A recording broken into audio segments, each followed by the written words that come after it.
ہماری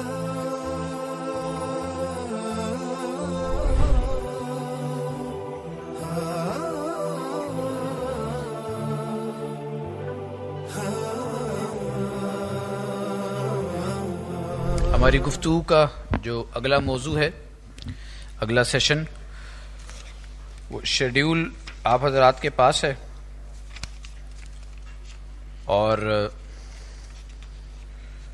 اس میں لکھا ہوا ہے عقل و نقل کی کشمکش اور چند درمیانی راہیں۔ یہ ایک علمی نوعیت کا موضوع ہے، لیکن یہ اپنی فکر کی نوعیت کے اعتبار سے، اپنی اصل کے اعتبار سے بہت اہم موضوع ہے۔ علامہ اقبال کا ایک شعر ہے، اس کے حوالے سے اس کو آگے بڑھاتے ہیں کہ وہ فرماتے ہیں کہ کہا اقبال نے شیخ حرم سے، تہے محراب مسجد سو گیا کون، اور ندا مسجد کی دیواروں سے یہ آئی، فرنگی بت کدے میں کھو گیا کون۔ تو اس سے اندازہ ہوتا ہے کہ اس وقت اس معاشرے میں جب علامہ اقبال موجود ہیں اور دیگر حضرات ہیں، تو یہ جو یعنی مسٹر اور ملا کی جو تقسیم ہے، یہ جو دیوبند اور علی گڑھ کی جو تقسیم ہے، یہ کس قدر شدید تھی۔ ڈاکٹر اسرار احمد صاحب رحمہ اللہ کی کتاب ہے اسلام اور پاکستان، اس میں انہوں نے تفصیل سے ان چیزوں کو ڈسکس کیا ہے، اور ایک تاریخی جو معاملہ ہے اس اعتبار سے ہی صرف اسے ڈسکس کرنے کی ضرورت نہیں ہے، بلکہ ہم اس موضوع پر گفتگو اس لیے کر رہے ہیں کہ ہم شعوری طور پر فی الواقع یہ سمجھتے ہیں کہ مسٹر اور ملا کی تقسیم کو پاٹے بغیر، یعنی دیوبند اور علی گڑھ کی جو دو عظیم انتہائیں ہیں، ان کے مابین کوئی بیچ کا رستہ یا بیچ کی راہیں یا بیچ کے راس کے جو لوگ ہیں، ان کو درمیان میں لائے بغیر یہ ملک آگے نہیں بڑھ سکتا، اور اس ملک میں اسلام کے نظام کا جو خواب ہے وہ کبھی بھی شرمندہ تعبیر نہیں ہو سکتا۔ تو اس اعتبار سے یہ موضوع بڑا اہم ہے۔ استاد محترم نوید عباسی صاحب یہاں موجود ہیں، اور نوید عباسی صاحب کا تعارف یہ ہے کہ ڈاکٹر اسرار احمد صاحب رحمہ اللہ سے براہ راست انہوں نے یہ فکر سیکھی ہے، پڑھی ہے۔ قرآن کالج لاہور میں جو ہے وہ کافی عرصہ رہے ہیں، جب ڈاکٹر صاحب بھی وہاں پر پڑھایا کرتے تھے۔ پھر یہ کہ 26 سال کی تنظیمی رفاقت ہے ان کی بڑی طویل، اور اسلام آباد میں مختلف ذمہ داریوں پر بھی فائز رہے ہیں، اور اس وقت راولپنڈی اسلام آباد کا جو شبان المسلمین کا زون ہے، اس کی امارت ان کے کاندھوں پر ہے۔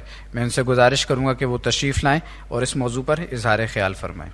نوید عباسی صاحب۔ نحمدہ ونصلی علی رسولہ الکریم، اما بعد، فاعوذ باللہ من الشیطان الرجیم، بسم اللہ الرحمن الرحیم۔ وتمت کلمۃ ربک صدقا وعدلا لا مبدل لکلماتہ، وقال سبحانہ وتعالی ولا ترکنوا الی الذین ظلموا فتمسکم النار، صدق اللہ العظیم۔ رب اشرح لی صدری ویسر لی امری واحلل عقدۃ من لسانی یفقہوا قولی، آمین یا رب العالمین۔ وتمت کلمۃ ربک، اور آپ کے رب کی بات جو ہے وہ پوری ہو گئی ہے، صدقا و عدلا، سچائی اور عدل کے ساتھ۔ اب یہ پورا ایک نظام بن گیا ہے۔ پروفیسر یوسف سلیم چشتی صاحب کہتے ہیں کہ جس دور میں یہ معاملہ ہوا اور نبی اکرم صلی اللہ علیہ وسلم مبعوث ہوئے ہیں،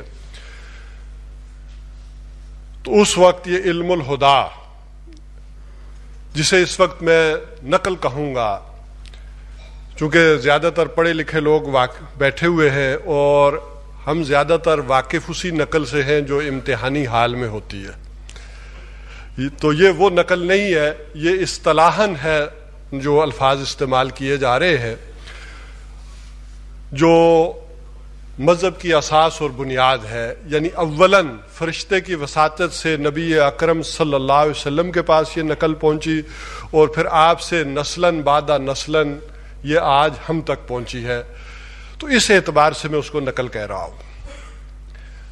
تو پروفیسر یوسف سلیم چشتی صاحب کہتے ہیں کہ نقل بھی اپنی تکمیل کو پہنچی، یعنی تدریجاً حضرت آدم علیہ السلام سے لے کر جو اس کے مختلف ایڈیشن آتے رہے، وہ اپنی حتمی اور کامل شکل میں حضور صلی اللہ علیہ وسلم پر آ کر مکمل ہوئی، اور اس وقت عقل انسانی بھی اپنی سوشل سائنسز کے اعتبار سے وہ بھی کاملیت کی طرف پہنچ چکی تھی۔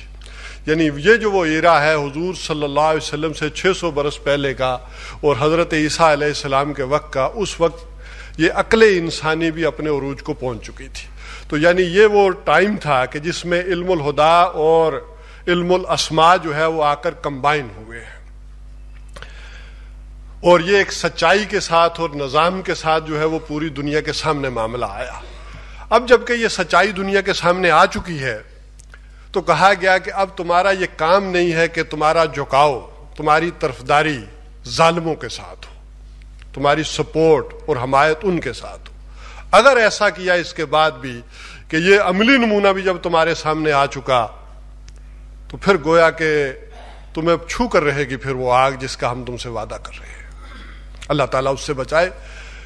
بہرحال اس وقت جس دنیا میں ہم ہیں اور جو عقل کا اس وقت تسلط ہے پوری دنیا میں، جس تیزی کے ساتھ دنیا ترقی کر رہی ہے اور برق رفتاری کے ساتھ آگے بڑھ رہی ہے، صحیح اندازہ لگانا تو اس وقت مشکل ہے کہ اس کو کب بریک لگے گی اور کہاں جا کر یہ رکے گی۔ لیکن اس ساری ترقی، ان ساری آسائشوں اور سہولتوں کے باوجود دنیا کے کسی خطے میں بھی امن اور سکون خواہش کے مطابق موجود نہیں ہے۔ اور حقیقت یہ ہے کہ دنیا اس وقت، نوع انسانی اس وقت بے حسی، خود غرضی، لالچ اور قتل و غارت کی خون آشام آندھیوں کی زد میں ہے، اور کسی نئے نظام کی تلاش میں ہے، کسی نئے مسیح کی پکار پر جو ہے اٹھنے کو ہے۔ اس ساری صورتحال کے اندر پریشانی یہ نہیں ہے کہ امت مسلمہ کو کوئی پریشانی ہے، بلکہ پریشانی یہ ہے کہ امت مسلمہ کا حد سے زیادہ بڑا ہوا اطمینان، حالات کے ساتھ مصالحت اور سکون، یہ حیران کن ہے۔ یہ زوال پذیر انسانیت، یہ فتنہ پرور دور، اس کے اندر کوئی بے چینی پیدا نہیں کرتا۔ گلوب کے اس نقشے پر دنیا میں کوئی شے نہ انہیں غلط نظر آتی ہے اور نہ بے محل نظر آتی ہے۔ یہ ہے اس وقت کی صورتحال، اور امت مسلمہ کی اکثریت یا تو ذاتی مسائل میں الجھی ہوئی ہے یا زیادہ سے زیادہ مالی مفادات ہیں ان کے پیچھے پڑی ہوئی ہے، اور عالمی ادارے بھی ان مسائل سے نوع انسانی کو نکال نہیں پا رہے ہیں۔ یہ ہیں وہ ظروف و احوال کہ جن میں مجھے یہ گفتگو کرنی ہے۔ یہ جو کشمکش ہے یہ اصل میں قدیم اور جدید کی کشمکش ہے،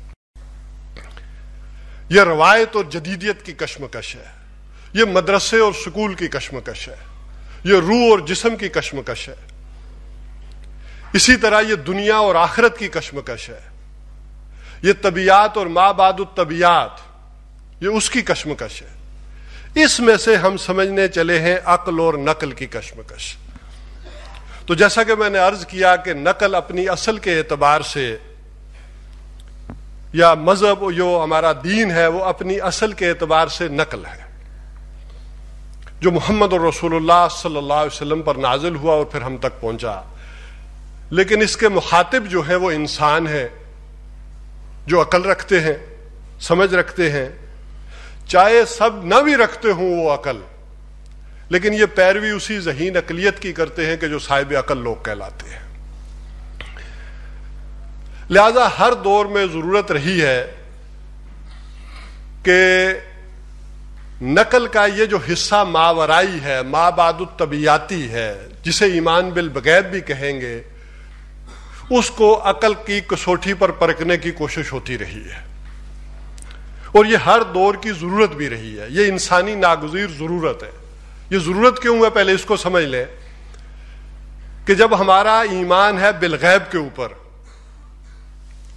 اب اس بالغیب کو اس محدود سانچے میں ڈھالا نہیں جا سکتا۔ عقل کے پیمانے محدود ہیں، جبکہ ان ماورائی حقائق کے پیمانے لامحدود ہیں۔ وہ لامحدود اشیاء ہیں، ان محدود پیمانوں میں آ نہیں سکتی، اور یہ اپنی جگہ حقیقت ہے کہ نقل کے اس حصے کی کامل توجیہ نہ کبھی ہوئی ہے نہ کبھی یہ ہو سکے گی، لیکن ایک انسانی ضرورت کے تحت ایک علم الکلام ہر دور میں تیار ہوتا رہا تاکہ اس ضرورت کو پورا کیا جا سکے۔ اس کی وجہ سمجھیں، بڑے آسان الفاظ میں اگر میں کہوں تو نقل میں یہ تصور دیا گیا کہ جنت ہے، دوزخ ہے، بعد کی یہ دنیا ہے۔ اب وہ جنت کیسی ہوگی، وہ دوزخ کیسا ہوگا، بڑا مشکل ہے. یہی وجہ ہے کہ آسمانی کتابوں میں بھی اس کو تمثیل کے پہرائیوں میں لیا گیا. اب جنت کا ایک وہ تصور ہے جو ہم نہیں کر سکتے, جس کو حضور صلی اللہ علیہ وسلم نے فرمایا مالا عین رات و مالا اذن سمعت وما خطر علی قلب بشر. کسی انسانی آنکھ نے وہ جنت کی نعمتیں دیکھی نہیں ہوں گی, کسی کان نے سنی نہیں ہوں گی, کسی دل کے اوپر اس کے سوچ کا وہم اور گمان اور گزر نہیں ہو سکتا. لیکن پھر بھی ایک تصور ہماری سوچ کے مطابق دیا گیا کہ نہیں, جنت میں یہ دودھ کی نہریں ہوں گی, شہد کی نہریں ہوں گی, یہ انار ہوں گے, یہ کیلے ہوں گے. جو ہمارا تصور تھا اس تصور کے مطابق ایک تصور دینا یہ ضروری تھا, نو انسانی کی یہ ضرورت تھی. بلکہ مجھے بچپن میں یاد آتا ہے کہ میں مسجد میں جب جانا شروع ہوا تو مولوی صاحب کا واعظ سنا اور انہوں نے دوزخ سے بڑا ڈرایا کہ جہنم کی آگ بڑی سخت ہوگی. تو میں نے آ کر دادی اماں سے پوچھا یہ دوزخ جو ہے وہ ہوتا کیا ہے, وہاں آگ اللہ تعالیٰ کیسے جلاتے ہیں؟ اب جس کے ذہن میں سوال نہیں پیدا ہوا بڑا عافیت میں ہے, سوال پیدا ہو گیا تو مشکل کھڑی ہو گئی. جب میں نے ان سے پوچھا کہ یہ اللہ تعالیٰ آگ کیسے جلاتے ہیں, تو مجھے بچہ سمجھتے ہوئے میری دادی نے میری عقلی سطح کے اوپر مجھے سمجھایا کہ ایک بہت بڑا تندور ہوگا اور وہاں زیتون کی لکڑیاں جلائی جائیں گی. اب جو میری عقلی سطح تھی اس کے مطابق مجھے سمجھایا کہ میں کچھ مطمئن ہوا. کچھ عرصے بعد میں نے اپنی اماں سے پوچھا کہ یہ جنگل اتنے زیادہ تو نہیں ہے, لاکھوں برسوں سے دوزخ جل رہا ہے, یہ لکڑیاں تو ختم ہو جائیں گی ہماری آئندہ نسلوں تک جب یہ قیامت آئے گی. تو انہوں نے کہا کہ مسئلہ گڑبڑ ہو گیا ہے. پھر مجھے انہوں نے نئے علم الکلام کے ذریعے سمجھایا کہ بیٹا کوئلے بھی ہوتے ہیں, بڑے بڑے پہاڑ ہیں کوئلوں کے, اور یہ جو پتھر کا کوئلہ ہوتا ہے اس کی آگ بھی بڑی سخت ہوتی ہے, تو اللہ تعالیٰ جو ہے نا وہ اس میں ڈلائیں گے. تو میں نے کہا تندور تو چھوٹا سا ہوتا ہے, اس میں اتنے لوگ کیسے ڈلیں گے؟ تو انہوں نے بتایا نہیں وہ بہت بڑا تندور ہے, اس گاؤں سے بھی بڑا تندور ہے. اب میری دنیا اسی گاؤں کے متعلق تھی, میں نے سمجھ لیا کہ سارے گاؤں والے بھی اس میں آ سکتے ہیں, ٹھیک ہے کافی ہے.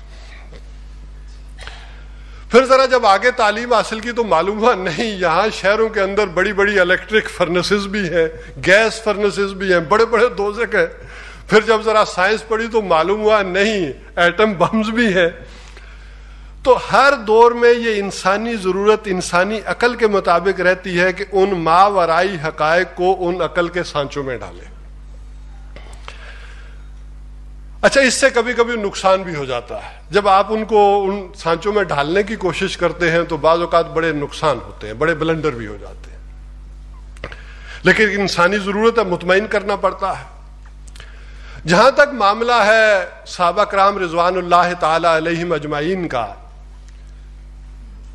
اگرچہ سوشل سائنسز میں یا دنیاوی اعتبار سے حضور صلی اللہ علیہ وسلم نے انہیں اجازت دی کہ جہاں تمہارا عقل سمجھ کام کرتی ہے وہاں اس کے مطابق کام کیا کرو. جیسے تعبیر نخل کا واقعہ, خود جنگی پلاننگز میں حضور صلی اللہ علیہ وسلم نے صحابہ کرام سے رائے لی, بلکہ صحابہ نے پوچھا کہ اگر یہ اس نقل کے مطابق آپ یہاں پر جو ہے وہ ڈیرا ڈال رہے ہیں تو پھر تو ٹھیک ہے, لیکن اگر نقل کے مطابق نہیں ڈال رہے, آسمانی یا وحی کے مطابق نہیں ڈال رہے, تو یہ جگہ مناسب نہیں ہے, ہمیں جگہ تبدیل کر دینی چاہیے. تو حضور صلی اللہ علیہ وسلم نے تبدیل کی. لیکن جہاں بات آتی ہے ماورائی حقائق کی, وہاں معاملہ بالکل مختلف ہو جاتا ہے.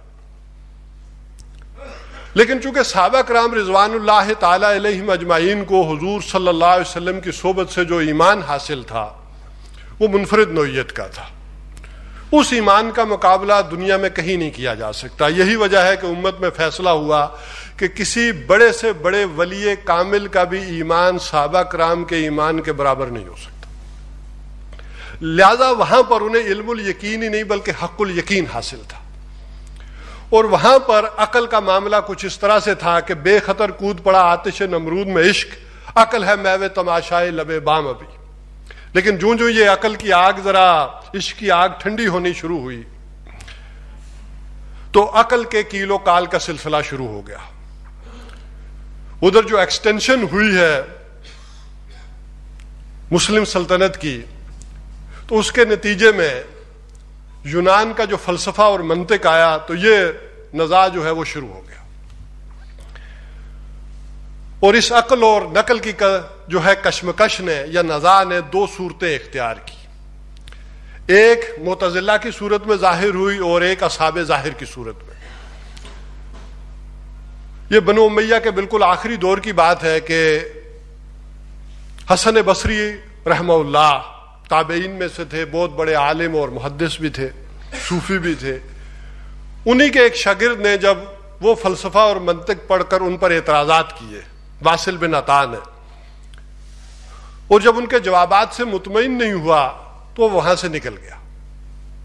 تو انہوں نے کہا کہ اعتزل عنا، یہ ہم سے جدا ہو گیا. وہیں سے پھر معتزلہ بنے.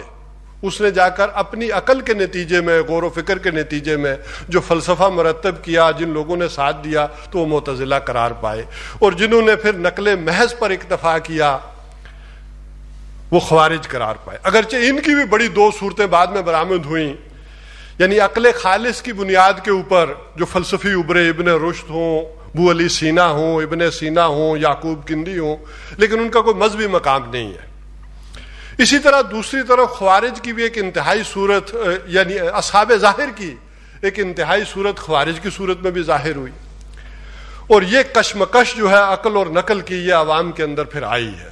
وہ حیران اور پریشان ہوئے کہ کس طرف کو جائیں، کس کی بات کو سنیں، یہاں تک کہ پھر اشعری اور ماتوریدی عقائد کے اندر جو ہے انہیں پناہ ملی. اشعری اور ماتوریدی عقائد کے متعلق جان لیں کہ ابو الحسن علی اشعری یہ معتزلہ میں سے تھے،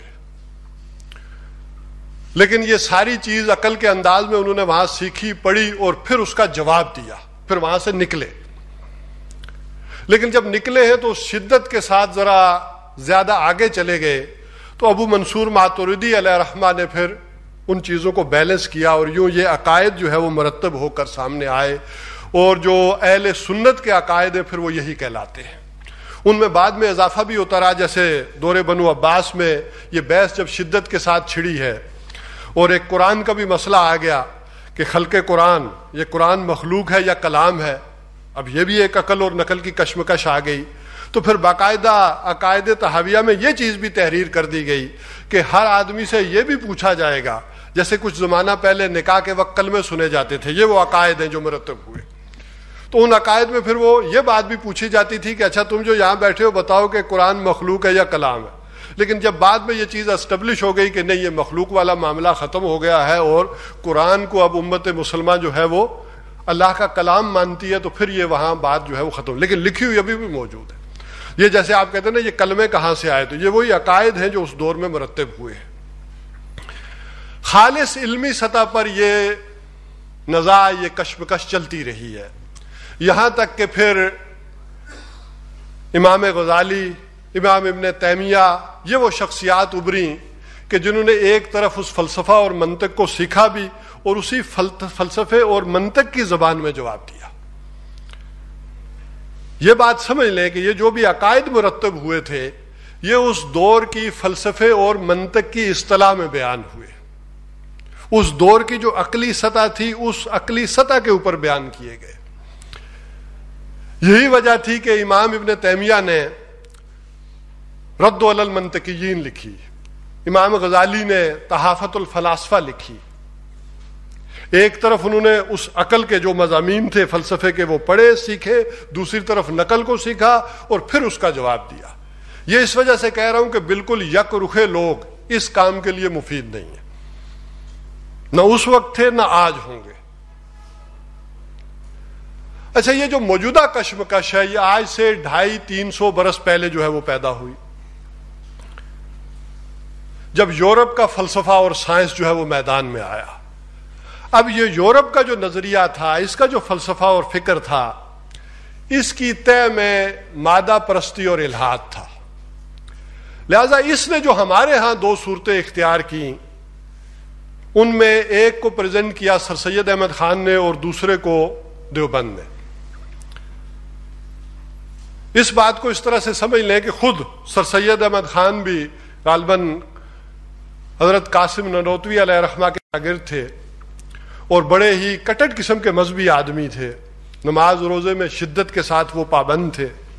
اسی طرح حضور صلی اللہ علیہ وسلم کے ساتھ جو ان کا عشق، اس کا اندازہ آپ اس سے لگا سکتے ہیں کہ جب ولیم میور نے لائف آف محمد کتاب لکھی صلی اللہ علیہ وسلم، تو انہوں نے اپنے دوست کو انگلینڈ سے خط لکھا کہ اولاً کیا کرو کہ لالا جے کشن داس سے قرض لو، اور اگر وہ قرض نہیں ملتا تو میری علی گڑھ والی کوٹھی بیچ دو تاکہ مجھے اس کتاب کا جواب دینا ہے، کیونکہ اس سے میرا جگر جو ہے وہ خون ہو گیا ہے. تو یہ محبت ہے، ان کے خلوص و اخلاص میں کوئی شک نہیں. لیکن یہ جو انہوں نے کوشش کی کہ اس وقت یہ جو سائنس کا غلبہ آ گیا ہے اس کا کیسے جواب دیا جائے، یہ جو نقل کے اوپر یہ اعتراضات اٹھائے جا رہے ہیں، نیوٹنین فزکس جو ہے اس سے تو جو چیز ثابت ہو وہ مانی جائے گی، جو نہیں ثابت ہوتی وہ نہیں مانی جائے گی. یہ جو غلغلہ آیا ہے اس میں پھر بلنڈر بھی ہوئے. لہذا سائنس کے ذریعے نہ فرشتوں کو ثابت کیا جا سکتا تھا، نہ جنات کو ثابت کیا جا سکتا تھا، نہ معجزات کو ثابت کیا جا سکتا تھا. ان کی پھر انہوں نے جو عقلی تعبیریں کی وہ مناسب نہیں تھی، وہ ٹھیک نہیں تھی، ہماری نقل کے اعتبار سے وہ بالکل درست نہیں تھی. یعنی انہیں انکار کرنا پڑا کہ فرشتے کوئی باقاعدہ کوئی مخلوق نہیں ہوتی ہیں، یہ فورسز آف نیچر ہے، اور یہ جنات بھی کوئی مخلوق نہیں ہوتی بلکہ انسانوں میں سے جو لوگ جنہیں ہم کہتے ہیں مشتعل مزاج قسم کے لوگ ہوتے ہیں. یہ جو کہہ دیا گیا ہے کہ جنوں کو آگ سے پیدا کیا گیا، تو یہ ہمارے ہاں جو لوگ مشتعل مزاج قسم کے ہوتے ہیں جو آگ بگولا ہو جاتے ہیں بات بات پر، یہ اصل میں ان کے بارے میں یہ بات کہی گئی ہے.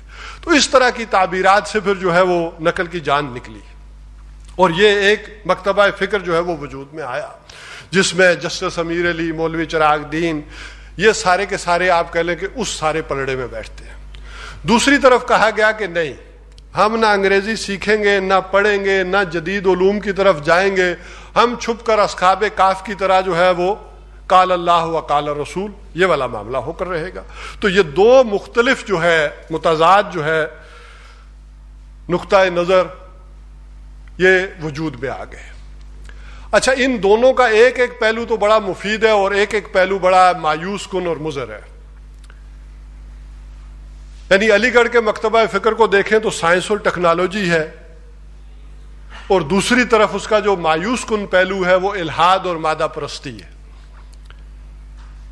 اسی طرح مدارس کی طرف دیکھیں تو ایک پہلو بڑا شاندار ہے اسلام اور ایمان، اور دوسرا پہلو جمود مطلق اور اذکار رفتہ فلسفہ و منطق، یہ ان کا مایوس کن پہلو ہے. لیکن اس وقت جو چھایا ہوا ہے، سر سید احمد خان تو چلے اپنے اللہ سے جا ملے، لیکن اس فکر نے جو پھیلاؤ کیا اس کا اندازہ کر لیں کہ اس وقت جتنے بھی اسکول، کالجز، یونیورسٹیز موجود ہیں یہ اصل میں فکر سر سید کے ساتھ جا کر جڑیں گے، اور جتنے بھی مدارس ہیں وہ جا کر نقل کے ساتھ جڑیں گے یا علی جو دیوبند کے ساتھ جڑیں گے. تو یہ دو مختلف انتہائیں اس وقت، دو دھارے ہیں جو چل رہے ہیں اس وقت دنیا میں یا ہمارے برعظیم پاک و ہند میں، جنہیں قرآن کے الفاظ میں کہا جا سکتا ہے کہ مرج البحرین، کہ دو دریا اللہ تعالیٰ نے چلائے. مرج البحرین یلتقیان بینہما برزخ لا یبغیان، یہ دو جو ہیں وہ چل رہے ہیں اور ان کے آپس میں پردہ ہے اور ملنے کا بھی کوئی امکان تاحال نہیں ہے. 150 برس سے پوری شدت کے ساتھ یہ چل رہے ہیں، آپس میں ان کا ٹکراؤ بھی ہے. اور آج کی زبان میں اگر میں آسان کر کے سمجھاؤں تو علی گڑھ کی ایک پروڈکٹ جو ہے وہ مسلم لیگ کی صورت میں سامنے آئی، اور دیوبند کی پروڈکٹ کی صورت میں طالبان سامنے آئے. یہ بھی ٹکراؤ ہے. یہ ملا اور مسٹر کی جو جنگ ابھی عمران صاحب نے بتائی تھی یہ موجود ہے. تو تاحال اس میں کوئی ملنے کی صورت نظر نہیں آتی. اب میں جلدی سے اس بات کی طرف آتا ہوں کہ درمیانی راہیں کیا رہی ہیں. اگرچہ اس ضرورت کو بالکل آغاز ہی میں محسوس کر لیا گیا تھا کہ یہ دو انتہائیں آ گئی ہیں، چنانچہ جو ہی شیخ الہند جو ہے وہ مالٹا سے واپس آئے تو انہوں نے کوشش کی کہ اس کو ذرا ملائیں. یہی وجہ ہے کہ انہوں نے کہا باوجود اس بیماری کے میری چارپائی علی گڑھ میں لے جاؤ. یہ دو انتہائیں، دو تقسیمیں کیسے آ گئی؟ علم تو ایک ہوتا ہے. البتہ بہت سی شخصیات ادھر سے بھی اٹھیں، دوسری سائڈ سے بھی اٹھیں، لیکن اس میں قابل ذکر شخصیت علامہ شبلی نعمانی کی ہے، جو آغاز میں تو علی گڑھ کے جو تھے پروفیسر شبلی تھے، لیکن انہیں سر سید احمد خان کی اس تعلیمی سکیم سے اتفاق نہیں تھا. جو بھی اب تنازعات ہوئے اس کو چھوڑے، لیکن وہ پھر اعظم گڑھ آئے اور دارالمصنفین ندوۃ العلماء پھر اس کا قیام عمل میں لایا، اور یہاں کوشش کی کہ ان دو انتہاؤں کو آپس میں جوڑے. لیکن یہ کوئی قابل ذکر کام نہ ہو سکا، بلکہ وہاں اشاعتی ادارہ تو وہ بن گیا ندوہ، لیکن ان کے جو جانشین تھے سید سلیمان ندوی علیہ رحمہ، وہ اس کشمکش سے تنگ آئے اور انہوں نے جا کر مولانا اشرف علی تھانوی صاحب سے جو ہے وہ بیعت کر لی، اور مولانا اشرف علی تھانوی علیہ رحمہ جو ہے وہ دیوبند کی شخصیت تھے، تو گویا یہ ایک لہر تھی جو علی گڑھ سے اٹھی اور دیوبند میں جا کر گم ہو گئی۔ البتہ مولانا شبلی نعمانی علیہ رحمہ کے زیر اثر دو شخصیات اور پروان چڑھی، ان کی تربیت میں دو جو شخصیات ابھر کر سامنے آئی، ان میں ایک مولانا ابوالکلام آزاد اور دوسرے مولانا حمید الدین فرائی علیہ رحمہ۔ اچھا، ان دونوں کی ذات میں یہ تھا کہ دونوں کو قرآن سے بڑا گہرا تعلق تھا، بڑا گہرا شغف تھا، دونوں تقلید سے بیزار تھے، دونوں کی ذہنی مناسبت امام ابن تیمیہ علیہ رحمہ سے تھی۔ مولانا شبلی سے اس اعتبار سے وہ بڑے اختلاف کرتے تھے کہ ان کے اندر جو کٹڑ حنفیت تھی اس سے وہ ہٹ کر ذرا اس تقلید سے بیزار ہو کر علیحدہ رہے، لیکن آپس میں بھی یہ تھا کہ مولانا ابوالکلام آزاد بڑے شعلہ بیان تھے، جبکہ حمید الدین فرائی علیہ رحمہ بڑے خاموش طبیعت کے آدمی تھے۔ اسی طرح دونوں میں بڑے فرق تھے۔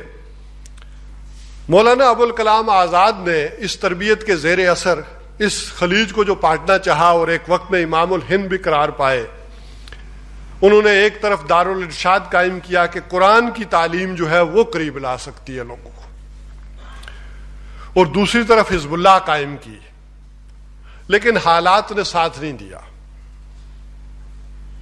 جو بھی وقت کی اہل علم شخصیات تھی انہوں نے ان کی مخالفت کی، تو اس کشمکش سے، اب یہ میں کہہ رہا ہوں کہ اس کشمکش سے ایک وقت آتا ہے آدمی تنگ ہو جاتا ہے۔ یہ تشدد پسندی، شدت پسندی یہ آسان ہے، اپنے آپ کو بیلنس کرنا، وکانا بین ذالک قواما، اس پر رہنا بڑا مشکل ہوتا، لہذا وہ عقل کی طرف مائل ہوئے اور کانگریس میں شرکت اختیار کر لی۔ یہی وجہ ہے کہ مولانا مودودی علیہ رحمہ نے انہیں ان کی زندگی میں مرحوم قرار دیا، اور اس کام کو جو وہ لے کر کھڑے ہوئے تھے انہی کے نقش قدم پر، انہی کی حزب اللہ کے نقش قدم پر جماعت اسلامی کی بنیاد رکھی۔ جو کچھ خیری برادران نے کام کیا تھا، کوئی آرگنائزیشنل سٹرکچر وہاں سے لے لیا، اور یوں جماعت اسلامی کی بنیاد پڑ گئی۔ یہاں پر بھی اس کشمکش میں ان کا معاملہ بھی پھر ذرا جب سیاست کی طرف آیا تو ڈاکٹر اسرار رحمہ اللہ کھڑے ہوئے کہ اس کا نتیجہ یہ نکلے گا کہ جب ہم سیاست کی طرف جائیں گے تو یہ گویا کہ وہ جو بیلنس تھا، اور خود مولانا مودودی علیہ رحمہ کا اپنے بارے میں یہ دعویٰ تھا کہ میں بیچ کی راس کا آدمی ہوں، میں درمیان میں ہوں، انہوں نے کہا کہ یہ دعویٰ جو ہے وہ ختم ہو جائے گا، اور یہ بالکل اس جو دوسرا دھارا تھا یہ اس میں بہ جائیں گے، لہذا وہ اٹھ کھڑے ہوئے۔ لیکن اس سے آگے میں چلوں، البتہ ان دونوں کی کوششوں سے، ڈاکٹر اسرار احمد رحمہ اللہ اور مولانا مودودی علیہ رحمہ کی کوششوں سے ایک بڑا کام یہ ہوا کہ ایک اچھا خاصا طبقہ پڑھے لکھے لوگوں کا اس طرف درمیان میں آیا۔ جو عقلی علوم تو حاصل کر چکے تھے، انہوں نے ان کی دعوت پر پھر وہ قرآن و سنت کی تعلیم حاصل کی اور اس خلیج کو کم کرنے کی کوشش کی۔ لیکن یہاں میں پہلے بات آگے بڑھانے سے پہلے ذکر کر دوں کہ اس میں سب سے زیادہ جو بنیادی کام کیا، جو جامع شخصیت تھی، وہ علامہ اقبال رحمہ اللہ کی تھی۔ علامہ اقبال نے اس عقل اور نقل کی کشمکش میں بنیادی کام کیا، اور یہ جو اسلامی فکر ہے، اسلامی حیات ہے، اس کی جو تشکیل جدید کی، reconstruction a religious thought in Islam, اس حوالے سے سمجھ لیں کہ سائنسی بنیادوں کے اوپر پہلی دفعہ انہوں نے ان ماورائی حقائق کو بیان کرنے کی کوشش کی۔ اس سے پہلے یہ کوشش کسی نے نہیں کی، اور ابھی اور بھی کسی نے نہیں کی، کہ ان سائنسی بنیادوں پر۔ یہی وجہ ہے کہ ان کے خطبات وہ بڑے مشکل ترین گنے جاتے ہیں، اور یہ کوشش بھی بڑی اولین کوششوں میں سے ایک ہے۔ آئندہ کے لیے جو بھی اس خلیج کو پاٹے گا اور جو بھی کام کرے گا، اس کے لیے یہ ایک بنیادی قاعدے کی حیثیت سے یہ کام آئے گا۔ اور دوسری طرف عملی طور پر انہوں نے شبان المسلمین بنائی، جس کا آپ ذکر سن چکے ہیں۔ ڈاکٹر اسرار احمد رحمہ اللہ کی بنائی ہوئی تنظیم اسلامی اور ان کے جانشینوں نے بھی جب اس کشمکش کو دیکھا تو انہوں نے نقل کی راہ لی, وہاں اپنا لی. اب یہ میں ایسے ہی نہیں کہہ رہا, یہی وجہ ہے کہ انہوں نے کہا کہ ہم روایت پر چلیں گے. اب یہ ذرا بنیاد سمجھیں تو اب بات سمجھ میں آئے گی آپ کو. مجمع علیہ موقف سے نہیں ہٹیں گے, یہ وہ نقل ہے. خلافت راشدہ کا نظام لائیں گے. جدید نظام لانا تو اس کو بیان کرنا بڑا مشکل ہو جاتا, اور عمرانی علوم سے تو توبہ کر لی. تو یہ گویا کہ بالکل واضح طور پر جا کر اس حصے میں گر گئے. اب یہاں یہ وہ خلا پھر پیدا ہو گیا جس خلا کو پر کرنے کے لیے اب شبان المسلمین اٹھی ہے. تو فکری اعتبار سے ذرا ہمارا مقام ان ظروف و احوال میں یہ متعین ہوگا کہ ان دو انتہاؤں میں, عقل اور نقل کی کشمکش میں, یہ جو درمیانی راہ ہے, یہ اس راہ کے اندر اب شبان المسلمین کا مقام قرار پائے گا. لیکن اس کی جو مشکلات ہیں, یہ بنیادی حقیقت سمجھ لیں اچھی طرح سے. آپ جو عظیم لوگ یہاں اکٹھے ہوئے ہیں اور آپ نے ایک ذمہ داری اٹھانے کا فیصلہ کر لیا ہے, تو ہر ذمہ داری کے کچھ بنیادی تقاضے ہوتے ہیں, وہ پھر پورے کرنے پڑتے ہیں. اور یہ سمجھ لیں کہ جو لوگ میدان میں کھڑے ہوتے ہیں گرتے وہی ہیں جو تزکیے کے لیے لیٹے ہوئے کبھی نہیں گریں گے. جو چلتے ہیں ٹھوکریں انہیں لگتی ہیں, اور جو بھاگتے ہیں کانٹے انہی کے پاؤں میں جو ہے وہ چبھتے ہیں. کوئی نہیں چاہتا کہ اپنے آپ کو مشکلات میں ڈالے, اپنے آپ کو تکالیف میں ڈالے. لیکن جب ہم نے یہ فیصلہ کیا کہ ہم میدان میں کھڑے رہیں گے تو یہ مشکلات ہمیں سہنی ہوں گی, یہ تکالیف آئیں گی. اور اس میں سے ایک تکلیف اس عقل و نقل کی کشمکش میں بتا دوں آپ کو, جیسے جماعت اسلامی کے ساتھ ہوتا رہا. اب جماعت اسلامی کے ایک فرد کو ذرا عقل و نقل کی کشمکش میں تولے تو وہ جب وہ مولویوں میں جائے گا تو اسے کہیں گے کہ یہ دنیا دار آدمی ہے, سیاسی ہے, یہ ادھر کا آدمی ہے, وہ اسے تسلیم نہیں کریں گے. جب وہ وہاں ان سیاسی لوگوں میں بیٹھے گا تو کہیں گے یہ ملا ہے, مولوی ہے, وہ بھی اسے تسلیم نہیں کریں گے. لہذا عقل و نقل کی اس کشمکش میں پہلا آپ کو جو فیس کرنی پڑے گی مشکل, کوئی دونوں طبقات میں سے کوئی آپ کو تسلیم نہیں کرے گا. ایک والے کہیں گے یہ ادھر کا ہے اور دوسرے کہیں گے یہ ادھر کا ہے. جب بھی کسی ایک نے تسلیم کر لیا گویا سمجھے آپ بھی اس درمیانی راہ سے ہٹ گئے. ہمیں اس درمیانی راہ کو کور کرنا ہے, پورا کرنا ہے. اور دونوں سائیڈوں کی یہ جو خلیج ہے اس کو کتنا ہم کم کر سکتے ہیں یہ آئندہ کا وقت جو ہے وہ فیصلہ کرے گا. البتہ اس حوالے سے ایک میرا وقت ختم ہو گیا, میں آخری اس شعر کے اوپر اکتفا کرتا ہوں کہ جب اپنا قافلہ عزم و یقین سے نکلے گا, جب اپنا قافلہ عزم و یقین سے نکلے گا, جہاں سے چاہیں گے راستہ وہیں سے نکلے گا. وطن کی مٹی مجھے ایڑیاں رگڑنے دے, وطن کی مٹی مجھے ایڑیاں رگڑنے دے, مجھے یقین ہے چشمہ یہیں سے نکلے گا.